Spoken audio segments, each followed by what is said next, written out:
اور میں اس وقت اسٹیڈیم کے اندر تھا، جنید جمشید اسٹیڈیم جو ہمارے یو ٹی کے اندر ہے، وہاں میں نے مولانا صاحب کو ٹیکسٹ کیا، مولانا صاحب کے ذاتی نمبر کے اوپر، مجھے نمبر وہاں سے ان کے چاہنے والے سے ملا۔ میں ابھی کمرے میں آیا تھا تو میرے سامنے جو ہے وہ فون بجا، اور جب میں نے فون پہ دیکھی تو رنگ ٹون میں مولانا طارق جمیل۔ میں لٹرلی اس وقت ایک دفعہ جو ہے وہ مجھے یقین نہیں آ رہا تھا کہ یہ طارق جمیل صاحب بھی مجھے کال کر رہے ہیں۔ میں نے بہرحال کال اٹینڈ کی، اور میں نے نا بڑا ایسے جھجکتے ہوئے لہجے میں السلام علیکم مولانا صاحب، تو آگے سے بہت پیارے انداز میں مولانا صاحب نے وعلیکم السلام کا۔ مجھے پتہ چل گیا کہ یہ آواز ہی انہیں کی ہے اور مولانا صاحب ہی ہیں۔ بہرحال میں نے ان سے جب بات کر رہا تھا، انہوں نے مجھ سے میرا ڈیٹیل ساری پوچھی، میسج میں نے کچھ ایکسپلین کیا تھا، میں نے انہیں اپنی کچھ ڈیٹس بتائیں، انہوں نے اپنی شیڈول بتایا۔ کافی مولانا صاحب کا ٹائٹ شیڈول تھا، رمضان سے پہلے ریکارڈنگز ہو رہی تھی۔ میں نے کہا مولانا صاحب آپ نے، کیونکہ یو ٹی لاہور ہے اور یہاں سے جنید جمشید صاحب بھی پڑھ کر گئے تھے، اور اوور آل آپ شاید یو ٹی نہیں آئے، تو ہمارے خواہش ہے بچوں کی،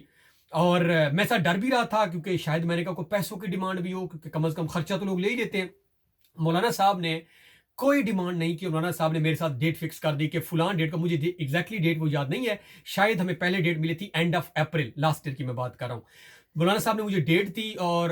میں باغ باغ ہوا۔ میں نے جیسے ہی کال کاٹی، میں نے فوراً اپنی سوسائٹی کے اندر پریزیڈنٹ کو بتایا، اور ہر بندہ خوش تھا کہ مولانا صاحب آ رہے ہیں، اور ہم بہت زیادہ، ہماری سوسائٹی کو 4 چاند لگ گئے کہ مولانا صاحب بھی آ رہے ہیں اور ہمارا ایونٹ کامیاب ہوگا، ہماری کاز کے اوپر ورک ہوگا، بیلنس ہو جائیں گی چیزیں۔ بہرحال مولانا صاحب سے بات چیت ہوئی، فون پہ میسجنگ پہ بات ہوتی رہتی تھی۔ اب جو اگلی جہاں پہ میں مولانا صاحب کا بہت ہائی ریگارڈ کرتا ہوں، جیسے ہی یہ ابھی چیزیں چل رہی تھی تو مجھے ایک دن یونیورسٹی ایڈمنسٹریشن سے کال آئی کہ جی آپ کا جو ایونٹ ہے وہ ایونٹ نہیں ہو سکتا، اور یہ مجھے بالکل کلوز میں کال آ رہی تھی۔ تو میں نے بتایا کیوں نہیں ہو سکتا، تو انہوں نے کہا جس دن آپ ایونٹ کروانا چاہ رہے ہیں اس دن ہماری جو یونیورسٹی کی فورن اسٹوڈنٹ کی جو سوسائٹی ہے اس کا فنکشن ہے، اور آڈیٹوریم جو ہے وہ انہوں نے بک کروایا ہوا ہے، تو آپ کا ایونٹ فنکشن نہیں ہو سکتا۔ مجھے ابھی تک یاد ہے میری سوسائٹی، ہمارا سب کا مورل ڈاؤن، پریشانی کے عالم میں ہم بیٹھے کہ اب مولانا صاحب کو بتائیں کیسے، ہم تو بتا ہی نہیں پہلے پتہ نہیں ہم نے کیسے، انہوں بڑی مشکل سے شیڈول میں ٹائم نکالا۔ اب اگر ہم مولانا صاحب کو بتائیں کہ وہ دن نہیں ہے اور دن چینج کریں تو شاید ہی پاسبل، اور اوپر رمضان میں سے پھر دن بہت کم تھے۔ خیر میں نے ایک دوبارہ میسج کروایا، معذرت کی سب سے پہلے، اور میں نے مولانا صاحب کو ٹیکسٹ میسج کیا۔ مجھے مولانا صاحب طارق جمیل صاحب کی دوبارہ کال آئی، اور آپ یقین نہیں جان کریں گے کہ میں دوبارہ، میرے ہاتھ کانپ رہے تھے، میں نے دوبارہ جب فون کان پہ لگایا، مولانا صاحب سے بات کی، مولانا صاحب دوبارہ ایگری ہو گئے نئی ڈیٹ کو، اور نئی ڈیٹ ہمیں جو ملی تھی وہ رمضان سے بالکل شاید 2 دن پہلے کی تھی۔ خیر مجھے یقین نہیں آ رہا تھا، ہماری یونیورسٹی میں لوگوں کو، بہت ساروں کو یقین نہیں آ رہا تھا کہ مولانا طارق جمیل کیسے، اور آپ کے ساتھ رابطے میں ہیں، یار یہ کیسے ہو سکتا ہے۔ خیر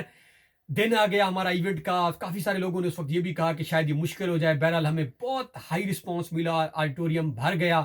اور مولانا صاحب کے ساتھ میں ڈائریکٹ رابطے میں تھا۔ 5 بجے یا 4 بجے جو ہے مولانا صاحب یو ٹی لاہور پہنچے جس دن یہ فنکشن تھا۔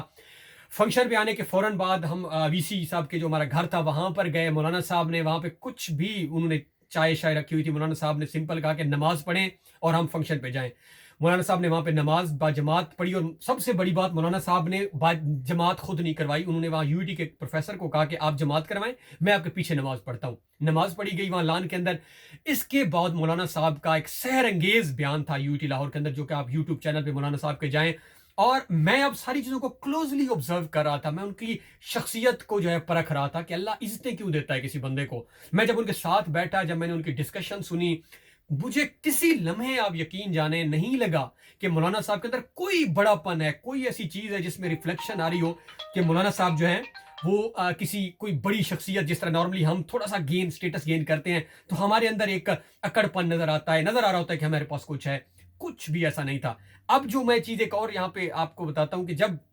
ہم آڈیٹوریم کے گیٹ پہ پہنچے، ہمارا پلان تھا کہ ہم کسی اور گیٹ سینٹر کروائیں گے، لیکن وہ تھوڑا سا مس گائیڈ ہوئے ہم، اور ہم اس گیٹ پہ آ گئے جہاں پہ بہت زیادہ رش تھا، کیونکہ آڈیٹوریم اندر سے پورا فل تھا، 4 کی بجائے 5000 بندے، بلکہ سیڑھیوں کے درمیان میں بندے بیٹھے تھے، اور باہر جو ہے وہ پورا آڈیٹوریم ہمارا یو ٹی لاہور کا کھچا کھچ بھرا ہوا تھا۔ اب وہاں پہ آپ ویڈیوز بھی دیکھ سکتے ہیں، بچوں نے لگائی ہوئی ہیں۔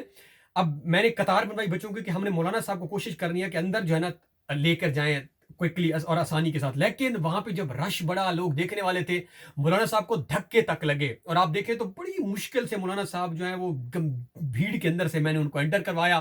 اور کیا بیان تھا مولانا صاحب کا۔ اور سب سے بڑی بات، کوئی فرقہ واریت نہیں ہے اس بندے کے اندر، کوئی ایسی چیز نہیں ہے کہ آپ جس سے کہیں کہ جس طرح منافرت پھیلائی جا رہی ہے، لوگوں کو قتل ہو، اور اس کی پوری ڈسکشن کا محور جو تھا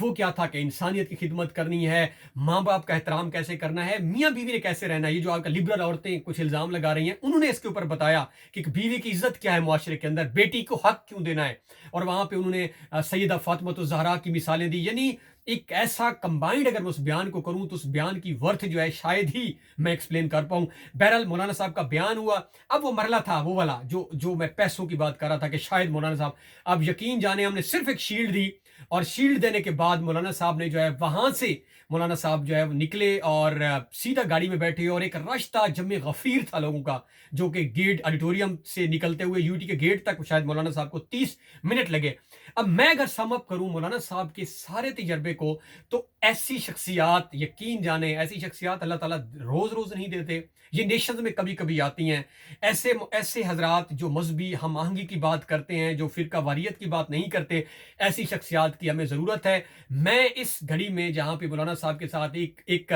پیڈ کمپین چل رہی ہے، اس میں بہت سارے شاید ویسٹرن لوگ بھی انوالو ہوں گے، کیونکہ انہوں نے بات کی ہے بے حیائی کے اوپر نہیں ہونی چاہیے، تو میں مولانا صاحب کے ساتھ سٹینڈ کرتا ہوں۔ اور میرا یہ ذاتی واقعہ ہے کہ مولانا صاحب صرف امیر لوگوں کے پاس نہیں، جو بھی سیدھی نیت کے ساتھ اور مولانا صاحب کو کال کرتا ہے، آپ خود کر کے دیکھ لیں، اگر آپ کا کوئی آپ نے کہیں بلانا ہو، مولانا صاحب آتے ہیں، شدید مصروفیت کے باوجود آتے ہیں، اور وہ ایسی چیزیں ڈیلیور کرتے ہیں جو کہ آج کل ناپید ہو چکی ہیں۔ تو ہم مشکل کی اور اس گھڑی کے اندر مولانا صاحب کے ساتھ کھڑے ہیں۔ اللہ تعالیٰ مولانا صاحب کا حامی و ناصر ہو، اور اللہ تعالیٰ ہمارے ملک کا حامی و ناصر ہو۔ اللہ حافظ۔